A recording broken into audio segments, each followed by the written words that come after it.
Well, I've been studying fathers for 3 decades now, and certainly when I started in the 80s, there was a definite stigma. There was no data. Let me put this in context. I was looking, I'm a sociologist, what Liza was referring to was called the fatherhood premium or the fatherhood bonus. Economists and sociologists saying, looking at men, counting them in large numbers, they could see how much money they were making, and more money was associated with having babies. Not so for women, the motherhood penalty. But when I went to look at data about what men did, I realized that we really had imported those stereotypes of women as caregivers and men as providers. We didn't really ask men what they did. So I was looking at survey data and was unable to find panels of questions that actually asked men what they did for and with their kids, or housework. So I spent a couple of decades studying housework.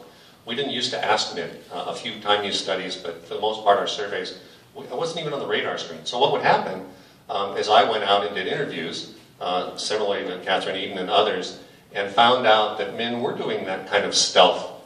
They'd have kids, they'd want to spend time with their kids, so several were soccer coaches. But rather, because that's a regular thing, rather than saying I'm leaving every Thursday at 4, they would weasel around and somehow make excuses. And I thought, okay, so I documented some of that, looked at what it takes for fathers to be involved and stay involved and share parenting.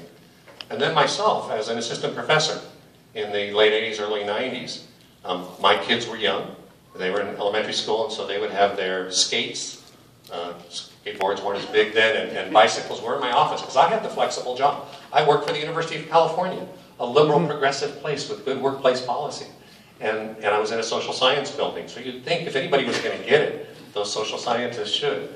But the heads of anthropology, political science, and sociology wrote a letter to everyone in the building that was really aimed at me, saying, college campuses are not a place for kids. Your kids should be in daycare, basically. And so I thought, what a slap in the face, along with the fact that children weren't invited to collegial parties, things like that. So anyway, getting back to the question of the stigma, I think what has changed is that what we now think of for men is less tied to the stereotypes and more tied to the behavior. So what is it that men are doing?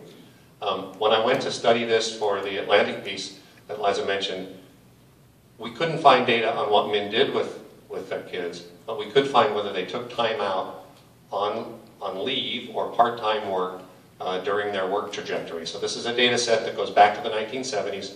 We picked up about 12,000 adolescents and then tracked them through their childbearing years. And we focused particularly on the men, and what we found was over that lifetime of earnings, and not quite a whole lifetime, but a 25-year period of earnings, men's wages are depressed in the same way that they have been for mothers. So part of what that revealed is there probably is still some stigma. We didn't mention actually how employers were treating people. All we had was these simple questions. If you stepped out, but we controlled for everything else that influences wages, including training and education, even an Air Force intelligence test, marital status, number of kids, household arrangements.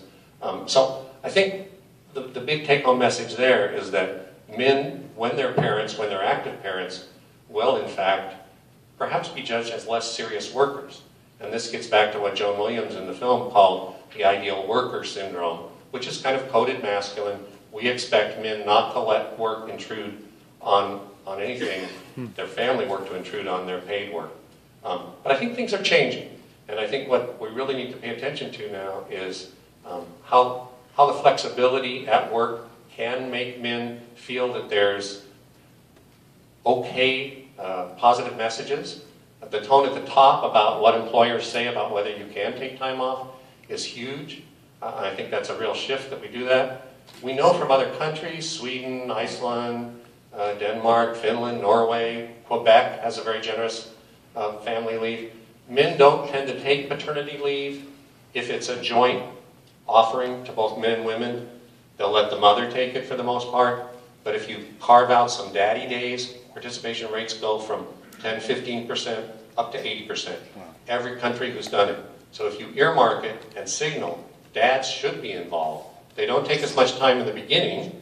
Breastfeeding's important, but they can slot in when there's transitions, when the mother's going back to work and things like that. So I think looking at policies, looking at how the cultural interpretation matters and changes, the attitudes surveys across the country show Men want to be involved. People expect them to be involved, especially young men. So I think we're right at a tipping point for how this might change.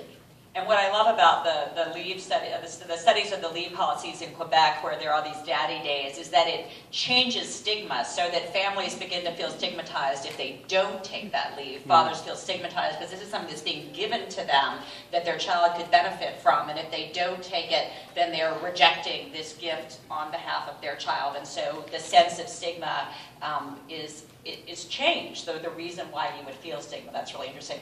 So